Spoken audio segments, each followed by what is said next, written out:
বিএনপির বাইরে অন্যান্য রাজনৈতিক দলের যারা ছিল তাদের পোলিং এজেন্ট ঢুকতে না দেয়া, বিএনপির নিজের একাধিক পোলিং এজেন্ট দেয়া, যেমন ঢাকা 11তেই যেটা হয়েছে যে অন্য দলের পোলিং এজেন্ট কাজ করেছে বিএনপির জন্য। কোনো নারী সদস্যের উপস্থিতি নাই। আপনার কি মনে হয় যে আপনি আমাদের টকশোতে চলে আসলেন বলে ওইখানে যেতে পারলেন না?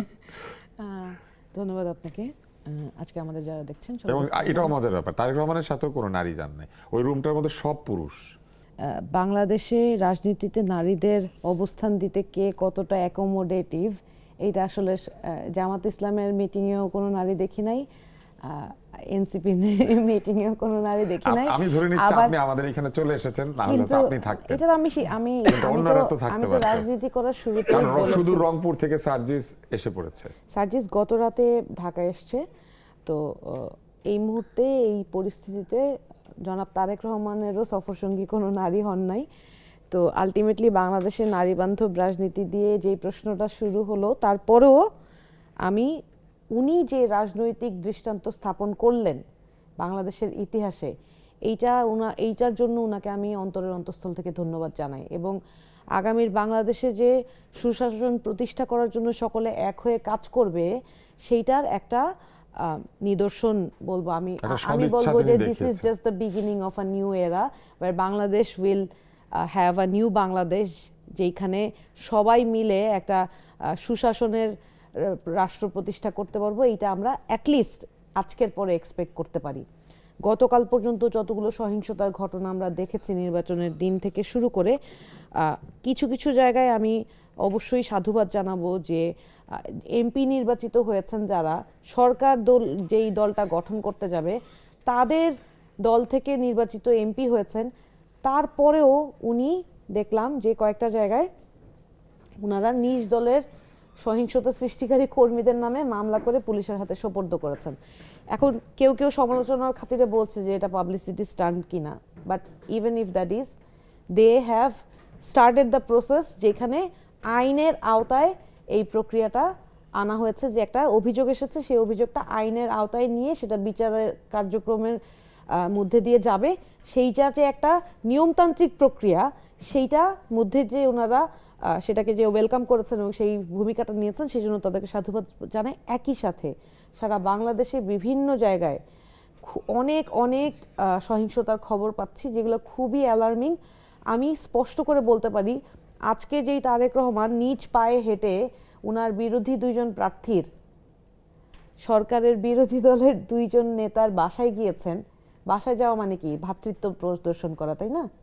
আমি তো আমার ভাইয়ের বাসায় যাই, তো সেই জায়গায় ওনার কর্মীরা, যে অতি উৎসাহী কর্মীরা যা যা করছেন এবং ভবিষ্যতে ওনার কর্মীরা যে ক্ষমতায় থেকে যা যা করবেন বলে ভাবছেন, আমার মনে হয় না উনি সেটাকে খুব একটা সহজভাবে নেবেন বা অতটা উনি দলীয় কর্মীদেরকে ছাড় দিবেন। কারণ উনি বাংলাদেশে আসার আগে বা পরে এই 18 মাস 17 মাস আমরা যতগুলো অনিয়ম নিয়ে আলাপ করেছি, ওনারা কিন্তু প্রতিজ্ঞা করেছিলেন যে তারেক রহমান বাংলাদেশে আসলে এই ধরনের দুর্নীতি অনিয়মের ব্যাপারে উনি স্ট্রিক্ট থাকবেন। এবং উনি বাংলাদেশে আসার আগে ওনার কাছে একটাই দাবি করেছিলাম যে এই বাংলাদেশ, যেখানে আমরা একটা নতুন বাংলাদেশ গড়ার স্বপ্ন দেখছি, সেটা অনেকগুলো মানুষের রক্তের বিনিময়ে পাওয়া, অনেকগুলো মানুষের পঙ্গুত্বের বিনিময়ে পাওয়া। সেই বিষয়ে তো তিনি তার অবস্থান বলেছেন যে তিনি এই বিষয়কে মূল্যায়িত করবেন এবং এই বিষয়কে তিনি গুরুত্বের সাথে দেখেন। এবং দীর্ঘ 17 বছর উনার না, শুধু অন্যান্য রাজনৈতিক নেতা কর্মীদের যেই সংগ্রাম, সেটাকে উনি অ্যাকনলেজ করেছেন, এই জন্য ওনাকে ধন্যবাদ। অনেকগুলো ধন্যবাদ উনি পেলেন অবশ্যই। এবং উনি যেটা বলেছেন সেটার কথাটা যেটা বলছিলাম যে উনারা জিরো টলারেন্স দেখাবেন, এবং উনার কাছে উনি বাংলাদেশে আসার আগেও এটাই দাবি ছিল।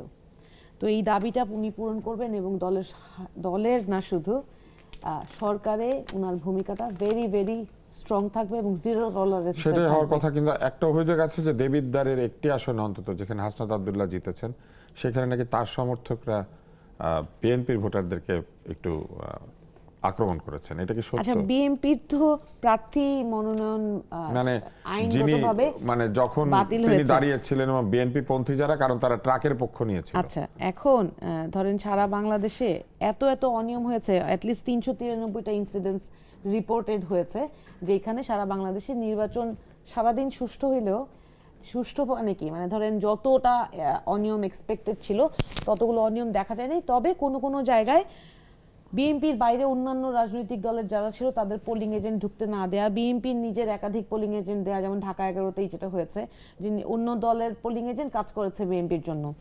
তো এইরকম ধরেন অনেক অনেক পর্যবেক্ষকদেরও ঢুকতে দেয়নি, এরকমও অভিযোগ আছে, যেটা তারা গতকালকে ওনারা প্রেস ব্রিফিং করে জানিয়েছে। তো এর মধ্যে আপনাদের কাছে যেটা, গণমাধ্যমের কাছে যেটা দাবি, যে কোনো একটা ইনসিডেন্স বা যে কোনো একটা অভিযোগ এই যে যখন রিপোর্টেড হয় বা যে কেউ শুনে, এইটা একটু সুষ্ঠুভাবে তদন্ত করবেন।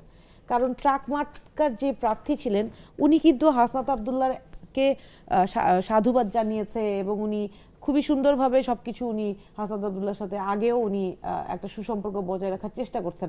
হঠাৎ করে কাদের দ্বারা নির্দেশিত হয়ে উনি এরকম আবোল তাবোল বলছেন সেইটা আসলে স্পষ্ট না। কারণ হাসনাত কিন্তু অনেক অনেক হয়তো উচ্চস্বরে কথা বলে, অনেক ধমকও হয়তো অনেক সময় দেয়, কিন্তু মানুষের ভোটাধিকার হরণ করার মতো কাজ সে কোনোদিনই করার কথা ভোটাধিকার হরণ করে নাই, ভোটের পরে তার সমর্থকরা নাকি এরকম করছে না। এই ঘটনাটা আমার ধারণা কেউ নিজেই বিশৃঙ্খলা ঘটিয়ে এইটার অভিযোগ দেওয়ার চেষ্টা করছে। এটা সুষ্ঠু তদন্ত সারা বাংলাদেশে ধরেন আমি একটা অভিযোগ করলাম যে আমার দলের নেতাকর্মীদের বিরুদ্ধে যে আক্রমণাত্মক আচরণ হচ্ছে, এই অভিযোগ করার পর গতকালকে আমরা সোশ্যাল মিডিয়াতে দেখলাম যে হাতিয়ায় একজন নারী অভিযোগ করছেন যে উনি একটা, সেটা আমি দেখেছি, উনি একটা যে উনি নির্যাতিত ঘটনাটা হওয়ার অভিযোগ সুবর্ণচরে করেছেন। বিএনপিকে ভোট দেওয়ার কারণে যেই ঘটনাটা আওয়ামী লীগের নেতারা করেছিল একজন বিএনপির ভোটারের সাথে, সেই একই রকম ঘটনার পুনরাবৃত্তির অভিযোগ পাওয়া গিয়েছে।